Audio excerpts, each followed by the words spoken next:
حضرت نوح وقتی میخواست کشتیشو بلند کنه میگفت چی؟ 5 تا میخ براش آورد، نام 5 تا روش بود. گفت جبرئیل گفت اینا رو جاهای خاصی از کشتی بزن تا کشتی حفظ بشه. این حروف موجودی که پیدا شد، ببینید یه شکل دست بود.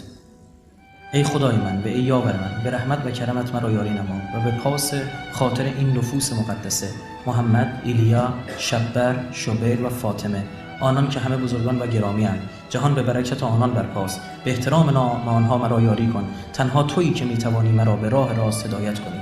و خدا گفت از کشتی نوح من میذارم بمونه که برای شما اثری باشه. نشانهاش پیدا شد در آرارات. کشتی بسیار بزرگ. این کشتی ساخته شد. خیلی عجیبه کشتی، نه؟ حتی جالب بدین شاخ یه سری حیواناتی که اصلا تو کوهستان نیستن اونجا پیدا شده. حیوانایی که فصل شاخ اندازیش بوده انداخته. باش چجوری باید بگه؟ مثل اهل بیتی که سفینتن نو.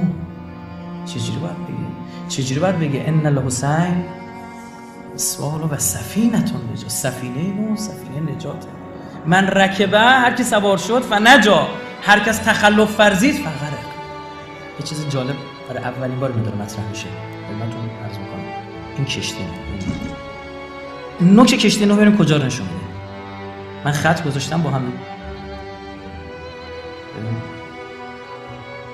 ببینیم به کجا نشست. و اینجا قشنگ آمده در کعبه معظم و مکرمه ما تعظیم کرده گویا به خانه خدا، به بکت مبارکه. شنیدی میگن توی ظهور مردم دست میکنن تو جیب هم؟ برات باور کردنی نیست؟ تو راهپیمایی 40 هم میگه آقا بیا بخور، میگم نه دیگه 20 میلیون آدم. تنها سفریه که شما بی غذا بلند میشید. برای چی؟ توکل محض. فارت تنور اثری از اون طوفان زده بیرون. شدنیه؟ داره میگه شدنیه. هرچی جبهه باطل داره بدتر میکنه، جبهه حقم چی؟ داره جدی تر میشه. پرچمهای سیاه خراسان میره اون طرف. خراسان یعنی ایران که همه میدونن. پرچمهای سیاه چرا اینا دارن؟ چه وقتیه؟ چرا تو انجیل میگه از نشانه‌های ظهور پسر انسان این است جمیع امتهای زمین سینه زنی کنند؟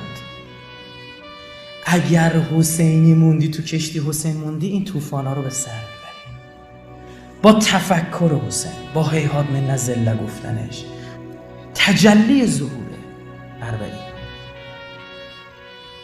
درس بگیریم از ماجرای قوم نوح. مسخرتون میکنن، خواهی نشوی رسوا هم رنگ جماعت نشو.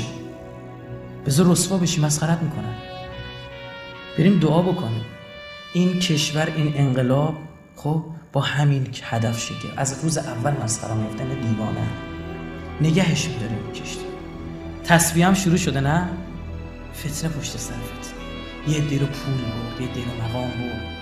بابا طرف جانباز بود، طرف خودش تو انقلاب خون داده بود، طرف زندان رفته انقلاب بود، چک خورده بود واسه انقلاب، شکنجه کشیده بود. کجای این جریانی؟